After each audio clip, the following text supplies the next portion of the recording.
You know, it's Christmas, and I hate to be the Grinch, but, you know, there's an organization in Washington that doesn't do what the normal family does. People have to operate on some kind of a budget to figure out how much money they get in and how much they're going to spend. Does the United States do that? The United States Senate, I think, has spent the last, I want to say it wrong, close to 700 days, 650 days or so. We've had no budget because the Senate can't pass one.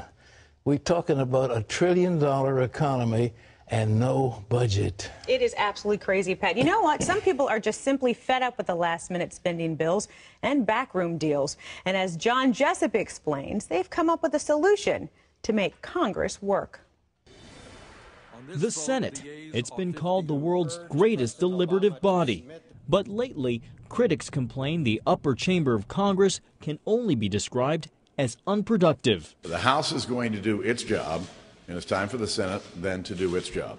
The Republican-controlled House passed the 2012 budget last April, but the Senate, controlled by Democrats, missed the deadline. It's been more than 960 days since it's passed a budget, and some say it's unlikely the Senate will have one until well after the next election. We're not going to introduce a budget probably for the next 300 to 400 days, and we've been told that already. Senator Heller, a Republican from Nevada, says the reason there won't be a budget next year is because Congress doesn't want to take tough political votes heading into the election cycle. Without a budget to guide Congress and with increased spending under the Obama administration, Washington has gone further into debt. And in the midst of a fiscal crisis with a weak economy and high unemployment, the polarization of politics has made it virtually impossible to pass a budget. But the budget is only one example of how partisanship has made it difficult for lawmakers to do their jobs, legislate. While there are some examples of Republicans and Democrats working together, they are few and far between.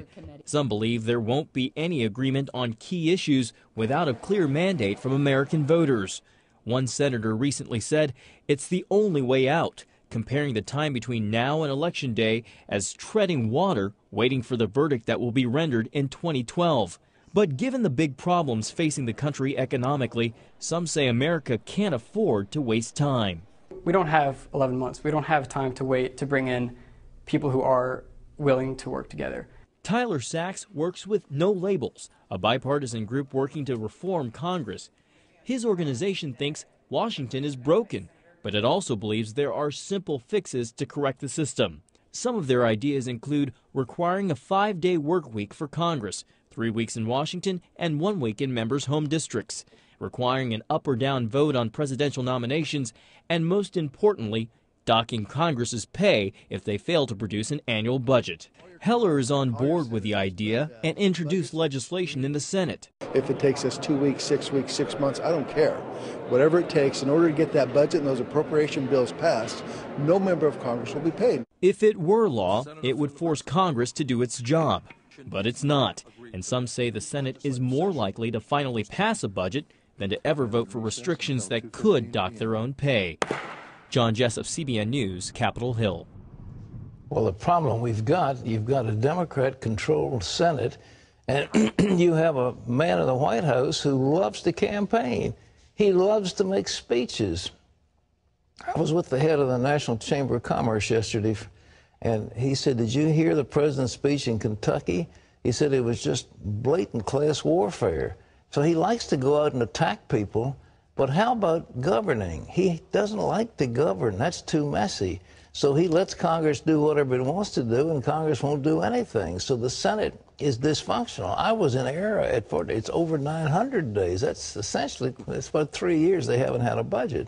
And the American people deserve better than that, but they're not getting it from the Democrat-controlled Senate.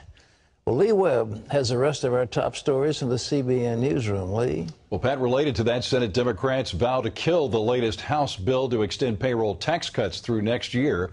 House Republicans passed the legislation late Tuesday in a partisan vote of 234 to 193. The measure also renews jobless benefits for the unemployed, and it includes a plan for building the Keystone Oil Pipeline. That plan has the president threatening a veto, though, and the Senate promising to defeat it. The bill just passed by House Republicans tonight is a pointless partisan exercise. The bill is dead on arrival. It was dead before it got to the Senate. The Senate will not pass it. Lawmakers are expected to adjourn soon for the year. Failure to extend payroll tax cuts, Pat, will mean a tax hike for American families. Well, the president said, give me an extension of the payroll tax cut. And so the House has said, all right, Mr. President, here is an extension of it. We want to do it. And while we're also doing it, we'd like to expedite a project that will put about 22,000 steel workers and other union people to work. And he says, no, I'm going to cave to the environmental lobby. That's what we're dealing with in Washington. This pipeline is a no-brainer. It doesn't cost the United States anything.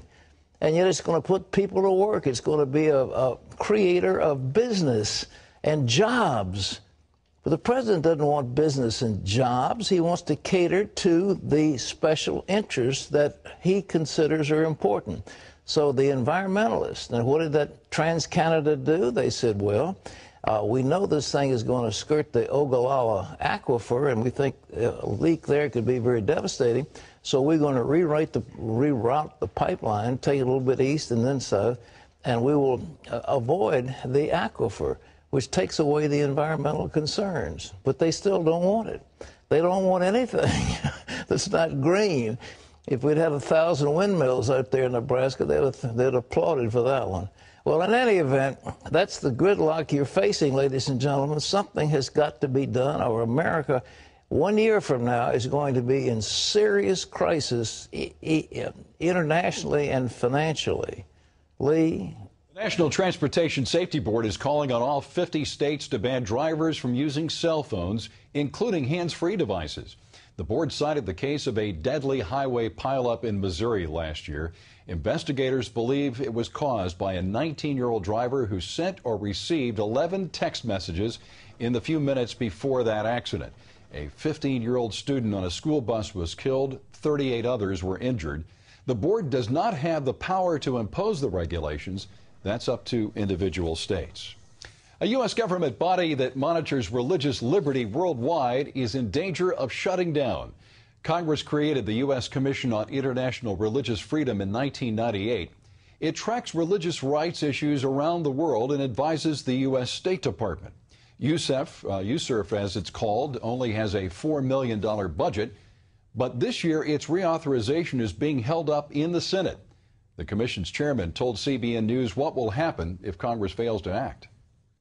Without USCIRF, I fear that freedom of religion won't have that same kind of attention, and I think if we're extinguished, it will send a terrible, terrible signal to human rights abusing countries around the world that we don't care as much about freedom of religion as we used to. The commission will expire Friday, and Leonard Leo says Americans should contact the White House as well as the Senate immediately to show their support for reauthorization. More gridlock that you were talking about, Pat.